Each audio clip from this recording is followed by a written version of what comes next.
vidéo du Mag de Mag. Nous allons commencer par Le Dernier Hiver. C'est un fantastique de Marcus Malt et ça a été publié en 2025. C'est un recueil de nouvelles. Enfin, il y a différentes petites histoires. C'est un roman pour les jeunes, pas trop jeunes. Ça a une portée historique sur les événements qui se sont produits et chaque partie a une continuité l'une avec l'autre. Et ça, c'est très bien. Il y a plein de références. Alors, je pense que c'est un roman à visée éducative sur l'histoire pour les jeunes. En plus, il y a un message qui passe à la fin, qui est passé à la fin, un peu écologiste, mais ça ne gâche rien. Pour moi, je trouve que ça vraiment très intéressant, surtout pour les jeunes générations.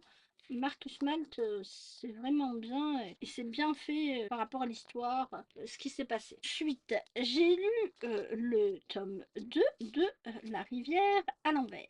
Tome 2 sur Anna. C'est une aventure fantasy, c'est de Jean-Claude Mourleva et de Max Lermeunier et de Diego L. Prada, publié en 2019. C'est une BD. Alors, Tomek et Anna sont ensemble et maintenant, c'est Anna qui raconte son parcours à la rivière qui coule à l'envers. Malgré leur même but, leur parcours est différent. Et ça, j'ai bien aimé. Même s'ils se croisent par moments, ils ont tous les deux des motivations différentes pour se rendre là-bas. Et ça, j'avoue que c'est louable parce que pour avoir les mêmes motivations, ça, je trouve ça vraiment, vraiment très, très bien. Ensuite, j'ai lu un manga qui s'appelle Arte tome 1, c'est un shonen historique et c'était publié en 2015. Alors, ça se passe à Florence, au XVIe siècle. Arte, une jeune fille de bonne famille, rêve de devenir une apprentie artiste dans un atelier d'artiste. Mais sa mère a d'autres projets pour elle. Sa mère veut la marier contre son gré. Alors, j'ai bien aimé découvrir ce manga qui aborde de manière bienveillante. Les artistes étaient plutôt marginaux à cette époque, un peu des reclus de la société. L'Italie de cette époque est très intéressante, avec des mouvements artistiques qui explosent. Donc là, j'ai l'impression de redécouvrir la période de Léonard de Vinci, quoi. Mais c'est vraiment très instructif et je vous conseille d'aller voir ce qui se passe à cette époque. Ensuite, j'ai lu un thriller. C'est Toutes ses fautes. C'est un thriller policier de André Amara. Ça a été publié en 2025. J'ai bien aimé cette lecture. Cette lecture a été très bien. Dans ce livre, on suit Marissa Irvine.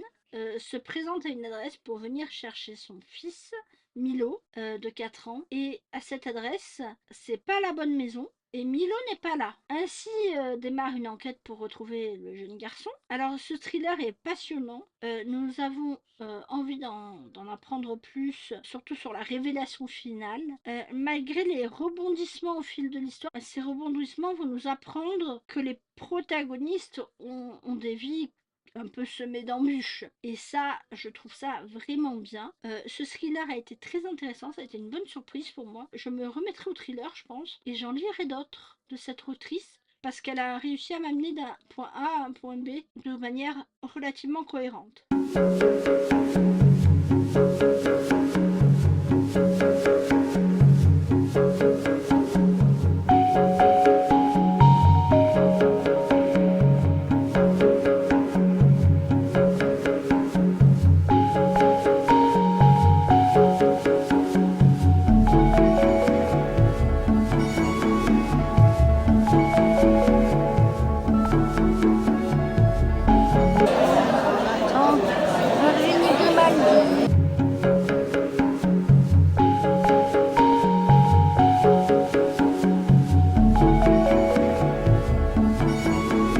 Donc, je vous dis, un pouce bleu, un abonnement si c'est pas déjà fait.